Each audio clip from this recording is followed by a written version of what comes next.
Hello friends, welcome to my channel. आज हम यहाँ पे बात करने वाले हैं एस्ट्रीजेंट की। आप कोई भी कंपनी का ले सकते हो, ये मेरी प्रीपेड वीडियो नहीं है, मैं पहले ही बता रही हूँ। लेकिन आज हमारा जो यहाँ पे मोटिव है वो मैं आपको ये बताने वाली हूँ कि एस्ट्रीजेंट के बारे में बहुत ही कम लोग जानते हैं कि इनका प्रयोग कहाँ कहाँ हम कर सकते हैं। मोस्टली हम एक दो चीज़ों पर ही इसका यूज़ कर सकते हैं, लेकिन इसका घर में होना बहुत ज़्यादा ज़रूरी होता है।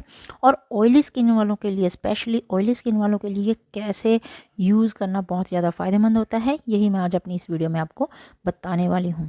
तो चलिए वीडियो को शुरू करते हैं। इसको अंत तक आप ज़रूर देखें। तो पहला जो इसका यूज़ है ना, सबसे पहले इसको आप अपने, जैसे आपने कहीं बार इसको पार्लर में देखा होगा, पार्लर में आपने इसको देखा होगा कि मोस्टली जब वो वैक्सिंग करते हैं या थ्रेडिंग करते हैं उसके ऊपर ये यूज़ करते हैं। वो क्यों करते हैं तो वही मैं आपको बताने वाली हूँ। वो इसलिए करते हैं क्योंकि जो जैसे थ्रेडिंग होती है, थ्रेडिंग के बाद बाल निकल जाते हैं, तो वहाँ पे जो पोर्स होते हैं ना वो खुले रह जाते हैं। वहाँ पे जैसे जर्म्स वगैरह या फिर जैसे कुछ भी हो सकता है ना, इसलिए रैशेस पे आ जाते हैं।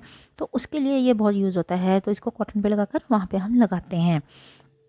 और सेकंड जो इसका हमारा है वो है हमारा क्या यहाँ पर होता है, डॉक्टर्स के पास जब भी कोई जख्म हो जाता है ना हमारी बॉडी पे, जैसे खून निकल रहा होता है वगैरह, उसको एस्ट्रीजन से ये साफ़ करते हैं।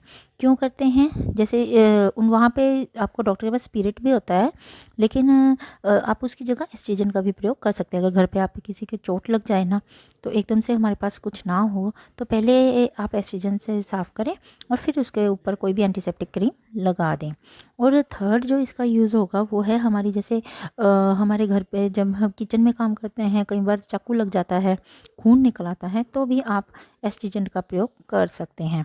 और एक बात और मैं आपको बता दूं, वो भी मैं आपको, किचन में ही सामान होता है ना, उसी के साथ मैं आपको बताऊंगी कि आप कैसे अपने आप को प्रोटेक्ट कर सकते हैं। और ऑयली स्किन वालों के लिए सबसे बड़ी बात क्या है, ऑयली स्किन वाले जो होते हैं ना, जब बाहर जाते हैं, मतलब उनके पिंपल्स बहुत होती हैं। एक बात आपको बता रही हूँ, उनके पिंपल्स बहुत ज़्यादा मोटी मोटी होती हैं।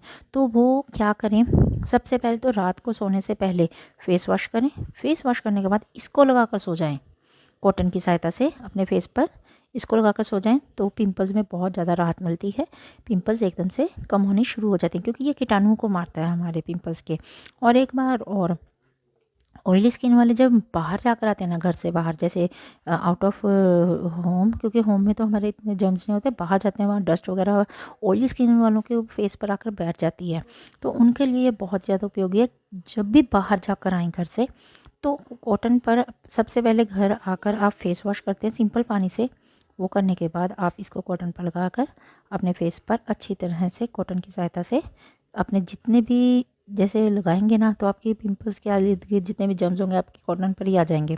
और इससे पिंपल्स बढ़ने में, जैसे आपको बहुत ज़्यादा वो पिंपल्स घटा देगी और बढ़ने नहीं देंगे। ये भी इसका बहुत ज़्यादा बेनिफिट है।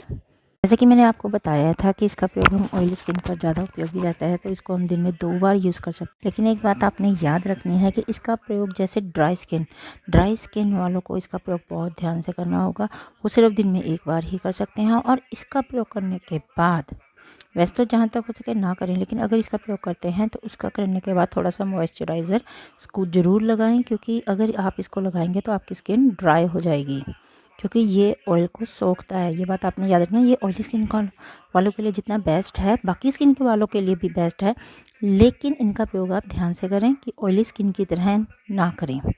तो ये बात आपने याद रखनी है। और एक बात और, कि थ्रेडिंग करने के तुरंत बाद इसका प्रयोग ना करें। थ्रेडिंग करने के कम से कम 5 मिनट बाद लगाएं, नहीं तो इचिंग होनी शुरू हो जाती है, बहुत ज़्यादा जलन होती है।